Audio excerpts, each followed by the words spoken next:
하나님 말씀은 마태복음 23장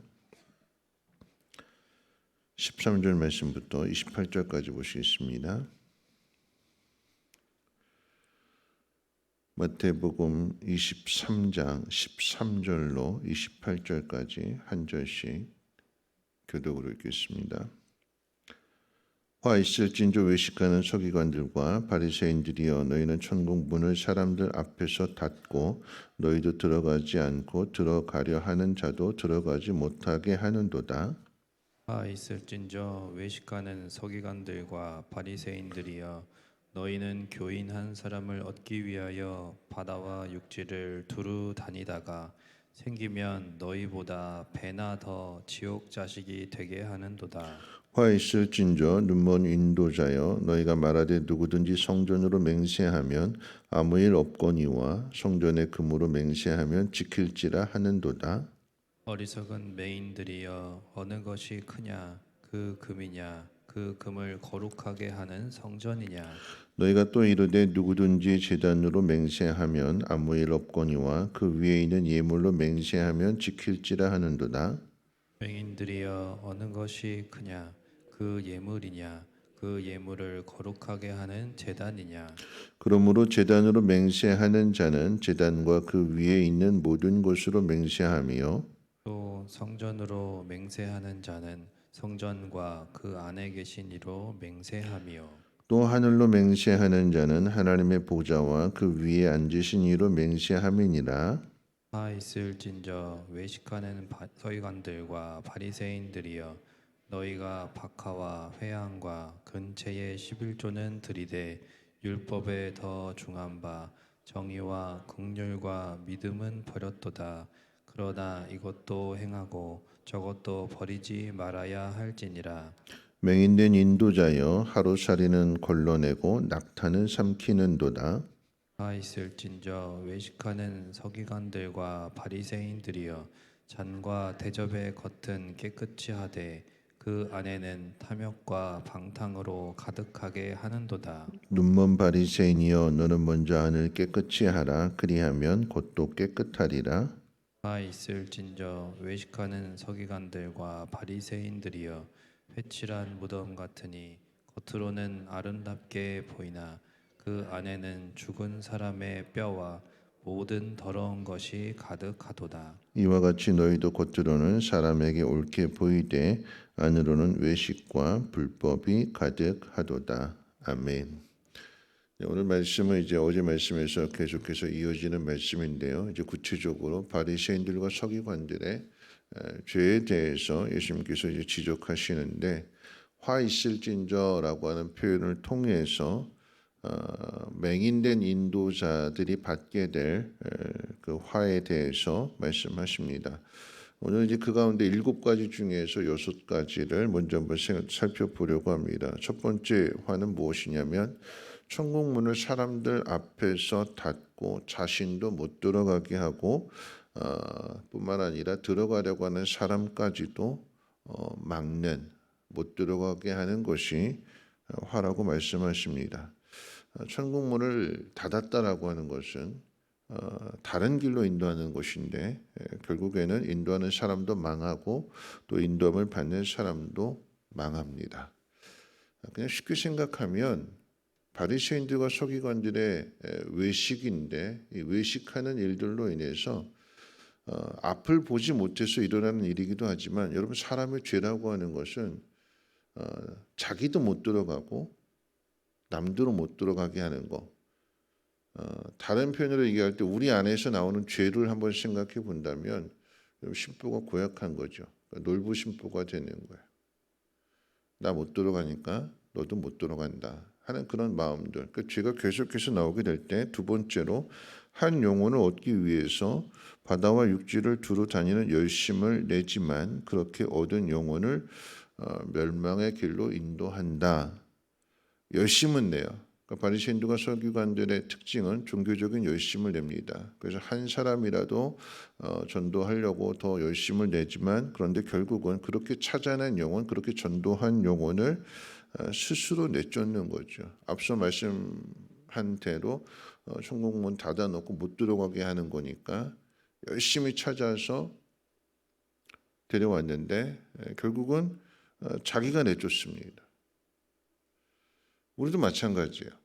열심히 전도해서 데리고 와놓고서는 바르게 잘 가르쳐서 올바른 길로 인도하지 않고 오히려 시험에 들게 해서 내쫓습니다.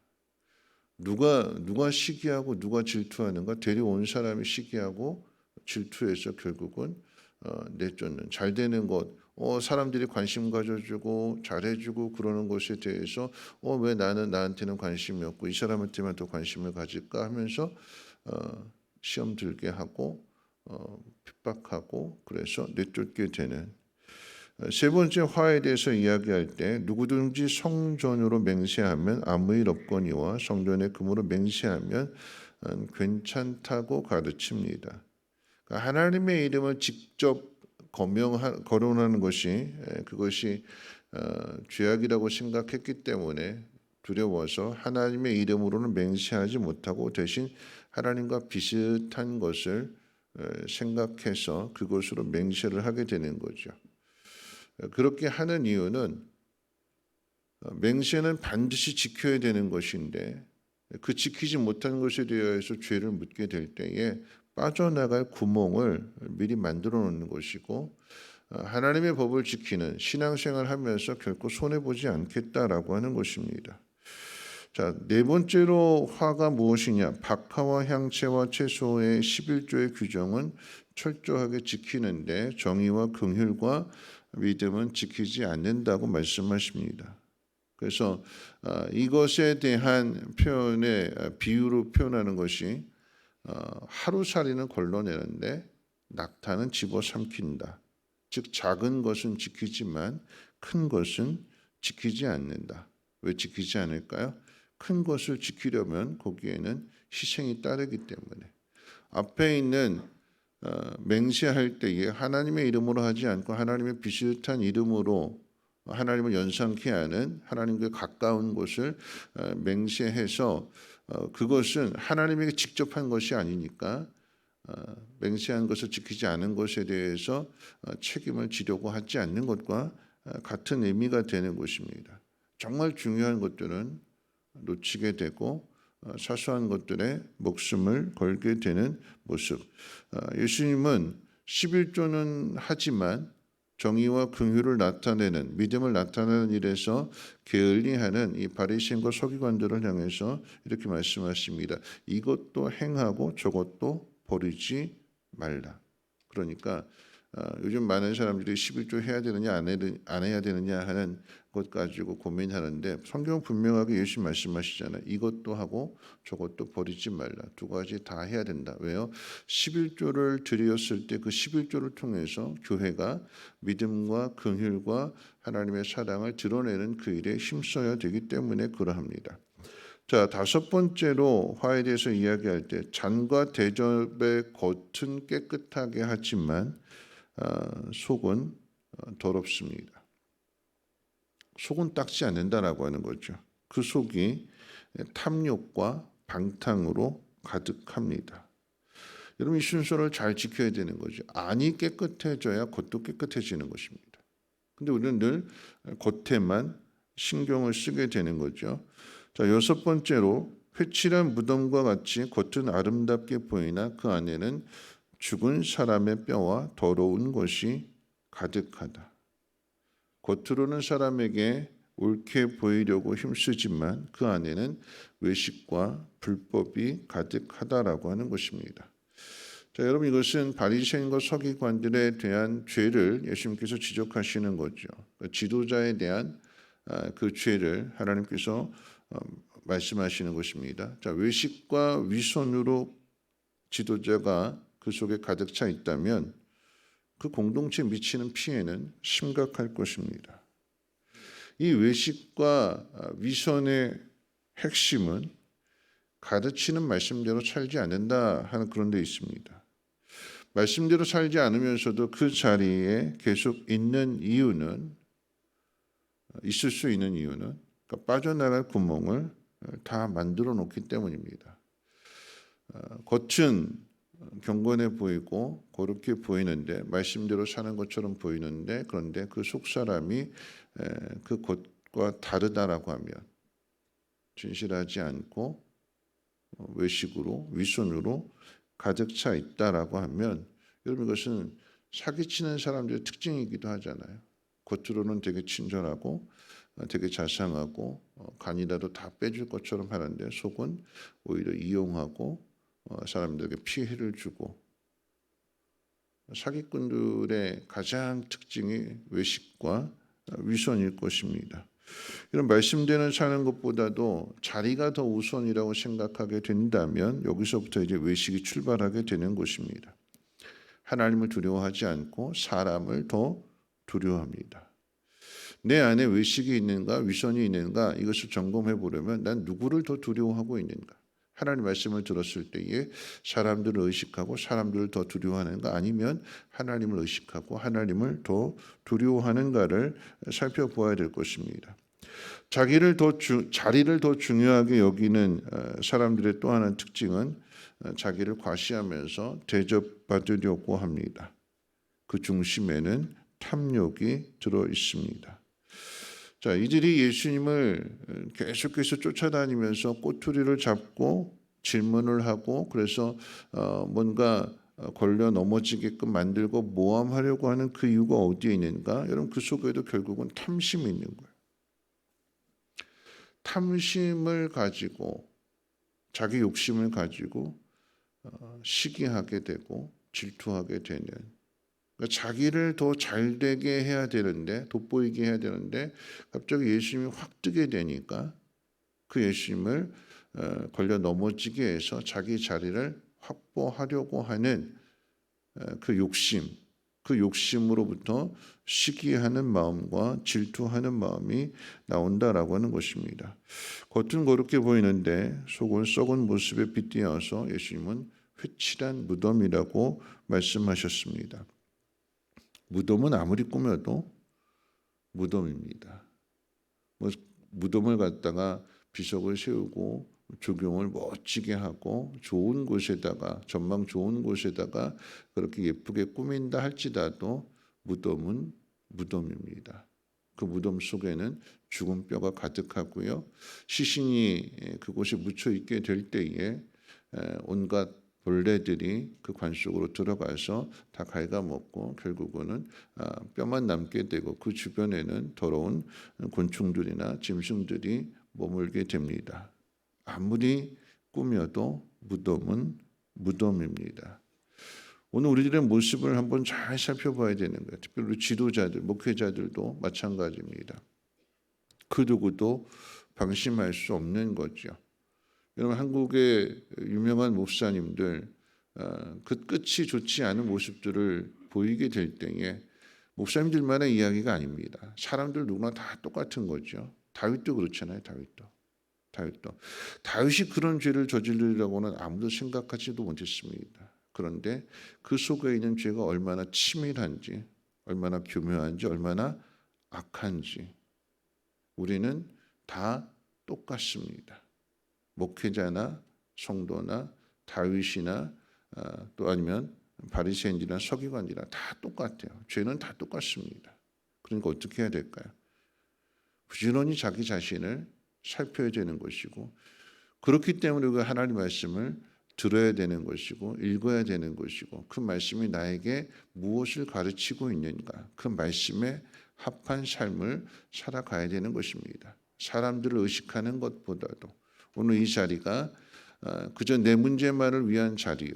또 아니면 목사이기 때문에 주의 종이기 때문에 장로이기 때문에 나오는 것이 아니라 하나님 말씀 앞에서 내 자신을 거룩하게 깨끗하게 하나님의 사람으로 살아가기 위해서 나오는 마음들 그 마음으로부터 하나님 말씀이 주어지게 되는 것이고 그 사람을 통해서 하나님의 영광의 빛이 비추어지게 되는 것입니다. 오늘 우리가 이 새벽에 하나님 앞에 나오는 것이나 우리 신앙생활의 중심이 사람들에게 보이기 위한 것이 아닌 하나님 앞에서 나를 다듬어가고 만들어가는 내 속에 더러운 것이 없고 탐욕이 없고 시기와 질투가 없고 정결하고 깨끗한 마음으로 하나님은 그가 죄를 범하였을지라도 다윗이 죄를 범했을 때 그 죄는 천인 공로할 죄잖아요. 왕이 어떻게 그렇게 할 수 있는가? 하나님의 사람이 어떻게 그렇게 할 수 있는가? 합당한 사람이라고 했는데 그런데 그 사람도 죄를 지었고 그러나 죄를 지은 것으로 끝나지 아니하고 하나님은 회개할 수 있는 기회를 주셨고 다윗은 그 회개할 수 있는 기회를 통해서 정결해지게 되고 다시금 하나님의 영광을 나타내는 사람으로 서게 되는 것을 봅니다. 오늘 우리 자신도 우리 속사람을 깨끗하게 할 수 있도록 사람들이 우리 겉모습을 보고 칭찬하고 대접해 주는 것으로 만족하지 말고 우리 속사람을 좀 더 거룩하게 깨끗하게 가꾸고 새롭게 변화시켜서 하나님의 사람으로 부끄럼 없이 살아가야 될 것입니다. 오늘 그런 의미에서 찬송 정결한 마음 주시옵소서 함께 찬송하고 함께 기도합니다.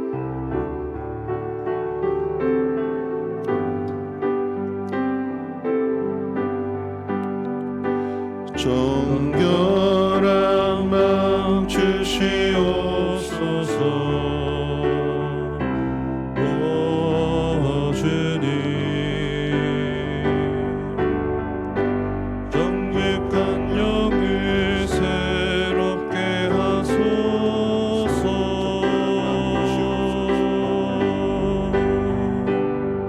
정결한 마음 주시옵소서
말씀 생각하면서 함께 기도하실 텐데요. 왜 예수님은 바리새인과 서기관을 향하여 맹인된 인도자들이라고 그랬을까요? 왜 그들에게 화가 있다고 그랬을까요? 앞을 보지 못하기 때문에 그럽니다. 자신들은 본다고 생각했는데 정작 앞을 보지 못하는 사람이기 때문에 화가 있게 되는 거죠. 하나님 말씀을 가르치는 자리에 있습니다. 그런데 그 자리에서 하나님의 사람답게 살지 못하고 세상 사람들과 다르지 않게 되니까 결국은 그 모습이 가장 높은 자리에 있는 그것이 오히려 많은 사람들에게 악한 영향을 미치기 때문에 하나님은 그 죄를 물으실 것입니다. 한 영혼을 실족하게 했을 때에 연자 맷돌을 목에 메고 바다에 던지는 것이 더 낫다고 그랬습니다. 하나님은 천하보다도 한 영혼을 귀하게 보시는데 그 영혼을 실족하게 했다면 그 죄를 하나님이 물으신대요. 여러분, 그런데 우리는 다 아니라고 생각하지만 저를 비롯해서 모든 사람들이 다 죄인인 거죠. 그리고 다른 사람들을 멸망의 길로 인도하게 되는 그 이유 중에 하나가 무엇이냐면, 예를 들어서 우리가 누군가를 미워한다면, 미워하는 나도 죄를 짓는 것이지만 그 미움을 받는 사람들도 그것을 알게 될 거예요. 그러면 똑같이 반응하게 되면 둘 다 맹인이 되는 것입니다. 여러분, 저는 오늘 이 정결한 마음 주시옵소서, 이 고백이 다윗의 고백이기도 하거든요. 다윗이 어떤 죄를 지었습니까? 다윗이 지은 죄가 어떤 영향을 미치게 될까요? 압살롬이 죄를 짓잖아요. 그리고 암논이 그러잖아요.